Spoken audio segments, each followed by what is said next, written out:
আমার চাহিদা মতো দিতে পারে না, সেই জায়গায় আর একজন প্রেমিকা বা একজন বউ নিয়ে সম্ভব? মানুষের পক্ষে সম্ভব? সেটা কিডনি লাগলে দিবে, কিন্তু দোতলাটা লিখে দিতে হবে। পরে ওকে আমি রেজিস্ট্রি করে দিয়ে দিছি। টিকটকের ভিতর ঢুকার পর থেকে যে একের পরে একজনের সাথে প্রেম করে। আমি একজন কিডনি পেশেন্ট, আমার বউকে আমি ঠিক মতো রাখতে পারি না। আর কিডনি পেশেন্টের এটাই স্বাভাবিক, শুধু আমি না, প্রতিটা কিডনি যারা পেশেন্ট আছে, আমি অনেক দিন ধরে কিডনি পেশেন্ট। তাহলে এই অবস্থায় যদি আমি আমার বউ রাখতে পারি না, আমার বউ অনেক জায়গায় বলেছে, শুনলাম যে হ্যাঁ ও আমাকে আমার চাহিদা মতো দিতে পারে না, সেই জায়গায় আর একজন প্রেমিকা বা একজন বউ নিয়ে সম্ভব? মানুষের পক্ষে সম্ভব সেটা? আপনারা কি পারবেন যে আপনার সব নাই, তারপরে আপনি আর একজন বউ বিয়ে করবেন? মানে যত ভুয়াবাজি, যত বানোয়াট কথাবার্তা বলে, মানে তার মিডিয়ার কাছে বলে সে, তারা অভিনয় জানে, তারা মিথ্যা কথা জানে প্রচুর। তার বোন হচ্ছে এসব করাচ্ছে, তার বড় বোনটা, তার টাকা আছে, পাওয়ার আছে, অনেক কিছু আছে, যা খুশি সে তাই করাতে পারে। আমার কোন সময় আবার কি করবে, কোন সময় মেরে দিবে কিনা। আমার মা সবসময় ভয়ে থাকে যে তুই কলমা যাইস না বা। আমার ওখানে বাড়ি, আমার নিজের বাড়ি, আমি ওখানে যাবো না কে, তোকে মেরে দিবে ওরা। ওরা খুব খারাপ মানুষ, সবাই জানে। এর ভিতরে আমার আমার ব্যবসা দিয়ে আমি চলছিলাম, কিডনির ট্রিটমেন্টও আমি করছিলাম, তখন তো আমার ব্যবসা ছিল। যখন নাকি কিডনি অপারেশন করা লাগবে, যখন চেন্নাই থেকে বলে দিল যে আপনার অপারেশন করা লাগবে, তখন চিন্তায় পড়ে গেলাম। এর ভিতরে আমাদের বাড়ি আবার চেঞ্জ হয়েছে, এখানে স্ট্যান্ডার্ড গ্রুপ এসে বাড়ি কিনে নিল, সবাই সবার বাড়ি কিনে নিল, আমারটা নিয়ে নিছে। ওরা বাড়িটা চেঞ্জ করলাম, চেঞ্জ করে ওই পাশে নতুন আসছে 9 বছর ধরে। তো ওইখানে আবার আমি জায়গা কিনে আবার বাড়ি করলাম। এই বাড়ি বিক্রি করে যদি কোম্পানি সব নিয়ে নিছে। বলেছিল যে কিডনি লাগলে দিবে, ও দিবে, কিন্তু দোতলাটা লিখে দিতে হবে। এমন আচ্ছা ঠিক আছে, কোনো কথাই আর এই সব বলি নাই। পরে ওকে আমি রেজিস্ট্রি করে দিয়ে দিছি দোতলাটা। মানে ওখানে ওই যে দান, যেটা দানপত্র হলে ওভাবে দান করে দিছি আর কি। দলিল মলিল সব আছে। দোতলা পুরাটা, যেটা দাম এখন 60 লাখ টাকার মতো আছে। তো দেওয়ার পরে বেশ, তারপরে ও কিডনি দিল। যখন কিডনির অপারেশন হলো, সেও দিল। তার মা বোন অনেক নিষেধ করছিল, তারপরে দিল। তখন আমাদের সম্পর্ক খুব ভালো। তারপরের থেকে দেখি যে আস্তে আস্তে ওর কেমন যেন মন মানসিকতা, মোবাইলের দিকে এতই সে মানে ঘাটাঘাটি করে। টিকটকের ভিতর যখন ঢুকলো, টিকটকের ভিতর ঢুকার পর থেকে যে একের পরে একজনের সাথে প্রেম করে। মানে এমন হয়েছে যে তার বউ থাইল্যান্ড থেকে, এলাকায় আপনি চিনবেন না, আমি যে বলছি এলাকার মানুষ চিনবে কাকে আমি বলতেছি, থাইল্যান্ড থেকে বাংলাদেশে চলে আসছে, সারাসারি হয়ে গেছে। সে এসে আমাকে যখন বলছে, তার ফুফাতো ভাই আমার আবার বন্ধু, সে যখন বলছে অনেক মোবাইল নাম্বার পাঠাচ্ছে, অনেক SMS, আমি এগুলো কি? কারণ ওর নাম্বারটা নাই, ও আরো 3টা নাম্বার দিয়ে ওর মায়ের কাছে গিয়ে গিয়ে এসব করে, আমার এখান থেকে করে, পার্লার থেকে বসে করে। আমি এটা জানতাম না। যাই হোক, পরে আবারও আমি বললাম দেখেন, এর আগেও আর একবারও ধরছি আমার ওয়াইফকে, এরকম মোবাইলে করছে আমার এক বন্ধুর সাথে। তো কোনো সরিও বলে না, কোনো দুঃখ প্রকাশও করে না, ধরার পর চুপচাপ। 3 বছর ধরে আমার বাসায় থাকে, রাজীব নামের, রিজবিতে চাকরি করে, ইনচার্জ ছিল ইয়ার আপনার কোয়ালিটি ইনচার্জ।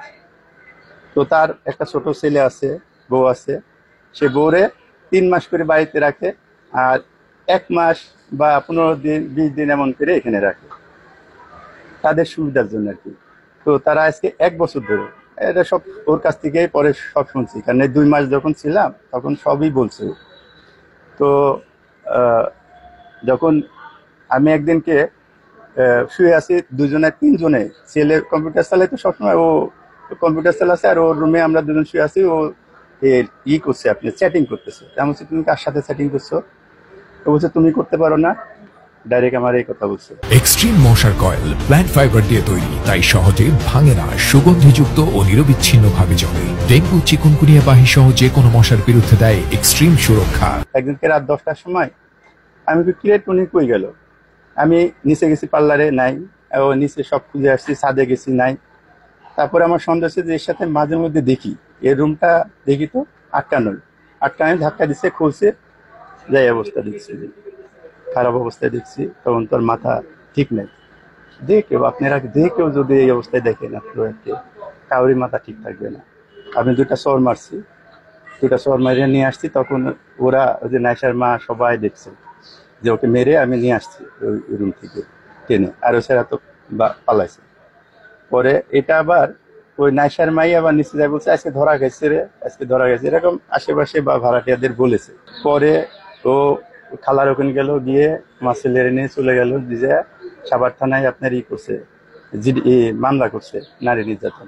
পরে দিন সেটিং করছে। তো পরে আমি রাগ করে রাত 9টার সময় পিএডিসি থেকে কল মাগিলাম, যাই আমার ব্যাগ ট্যাগ গুছিয়ে আমি চলে যাবো এত রাত্রে 10টার সময়। মানে ব্যাগ ট্যাগ গুছানো শেষ, তখন দেখি আমার ছেলে আর ওয়াইফ আসছে। কোথায় যাবো? আমি তো যাই না, কোথায় যাবো, আমি আর এগুলা সহ্য করতে পারছি না।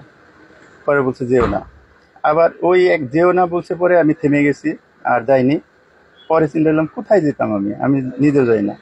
তারপরে তখন ওর বোন এটা শুনলো, বড় বোন শুনে পুলিশের মাধ্যমে বা কি মাধ্যমে যায় না, উনি ট্যাগ করলো ওই যে ছেলের নাম্বার, দেখে যে হ্যাঁ ওকে টাকা দিচ্ছে, বর্তমানে আমার ওয়াইফ টাকা দিচ্ছে। সে এমন চিৎকার দিয়ে কান্দা যে জীবনে আমাকে এমন কেউ ভালোবাসেনি। সে যখন তার রুম থেকে বেরোতাম, সে আমার মাথায় হাত দিত এবং কপালে চুমু দিত। এটা সবচেয়ে বেশি ছিল আদরের তার কাছে। যাই হোক, তারপরে ওনার সাথে আর কথা বলে না, আর টাকার উঠানোর ব্যাপারেও বা নাম্বার ওর খোঁজার জন্য কিছু আর করে নাই। তখন খালি কান্দে। আমি তখন আদরও করি, আবার আমার রাগও ওঠে, আমার বুকে এসে কান্দে, চিৎকার দিয়ে কান্দে। আবার আদর করি যে এটা ঠিক হয়ে যাবে, কয়েকদিন লাগবে, হয়তো 2-3 মাস লাগবে। তারপর দেখি ওর মানে ওর ব্যবহার এবং সবকিছু আস্তে আস্তে চেঞ্জ হচ্ছে। কেমন আমার উপর তার ঘৃণা শুরু হয়ে যাচ্ছে। এতদিন কিন্তু ভালোই ছিল, যতক্ষণ ছিল ভালোই ছিল, কিন্তু এখন দেখছি এমন এমন কথা বলতেছে যে মানে শুকনো, মানে কি যে একটা আমার, আমি যে কত বড় একটা হিংসার লোক বা আমি যে কত বড় একটা ঘৃণার লোক, এরকম শুরু হইলো। 2 মাস বড় কষ্ট লাগলো এসব দেখে। আর আমার সামনে জোরে জোরে গান বাজায়, তার জন্য, তার মানে প্রেমিকের জন্য যেসব গান শোনার দরকার হিরো, মানে সাউন্ড পুরা দিয়ে টিভির ভিতরে এগুলা লাগিয়ে সে এগুলা শুনতে লাগলো। তা আমার তো কষ্ট লাগে, এগুলা প্রতিটা ক্ষেত্রে তো আমার কষ্ট লাগতেছে। আর কান্দে। আমি অনেক বোঝানোর পরে তখন আস্তে আস্তে দেখি যে আমাদের ভিতরে ওর খুব ঘৃণার সৃষ্টি হলো। তখন আমি বললাম যে রেগে বা হাসি মুখে এভাবে আমি বলছি, দেখো এভাবে তো চলে না, তোমার মতো তুমি থাকো, তুমি যা খুশি যখন খুশি যারে খুশি তুমি তার সাথে থাকো। আমি আগের থেকেই বলি, বিয়ের প্রথম থেকেই, যে তোমার ভাল লাগবে না আমাকে, তুমি ছেড়ে চলে যাবা, কোনো সমস্যা নাই, আমার কষ্ট হলে আমি মেনে নেব, কিন্তু কোনো গ্যাঞ্জাম করবে না। তারপরে তো যে জেলে, একবারে জেলে গেলাম 40 দিন। মানে যৌতুকের মামলাটা জামিন হয়েছিল অল্প দিনে, তারপরে দেখে যাবা নারী শিশু নির্যাতন মামলা, 2টা মামলা। তো ওদের প্ল্যান ছিল যে আমাকে জেলে মেরে দিবে, কারণ আমি কিডনি রোগী, আমার কিডনির ওষুধ না খেলে কিন্তু আমি বাঁচবো না। আর ওই বাসায় থাকতাম আমরা মাত্র 3 জন। আমার মাকে অনেক আগে ওরা তাড়াইছে, আমার ভাইকে অনেক আগে তাড়াইছে। তো আমার এখানে কেউ নাই, আমি ছাড়া কেউ নাই, ওর আত্মীয় আছে। তো আমাকে যে বাসার থেকে তুলে নিয়ে গেল, আর তো কেউ জানার কথা না। তো ওরা ওইখানে, আমি যখন জেলে গেছি তখন কোনো ওষুধ নাই, কোনো দেখা সাক্ষাৎ নাই, কিছুই নাই। তো কিডনির ওষুধ না খেলে আমার বাচ্চাও জানে যে আমার কি হবে, আর সবাই জানে। আমার ছোট ভাইটা দৌড়াদৌড়ি করে জামিন করালো, এখন পর্যন্ত আমার বাড়িতে আমি উঠি নাই। আর আমি শুনলাম নাকি ওকে আমি বাড়ির থেকে বের করে দিছি। অনেক কথাই, মানে আমি সব ভিডিও দেখি না, ওর দেখতে আমার বিরক্ত লাগে। 2-1 জনা দেখাইছে একটু একটু। আর আমার মোবাইলটা আপনারা দেখছেন, এই মোবাইলে মার মোবাইল, আমার কোনো মোবাইল, সম্পূর্ণ আমার কাপড় চোপড় মোবাইল টোবাইল সব ওখানে আটকানো আছে। ওরা যায় গুলশানে বসে থাকে আর ভাড়া ওঠায় নিয়ে যায়। এই অবস্থায় আমি এখন আছি।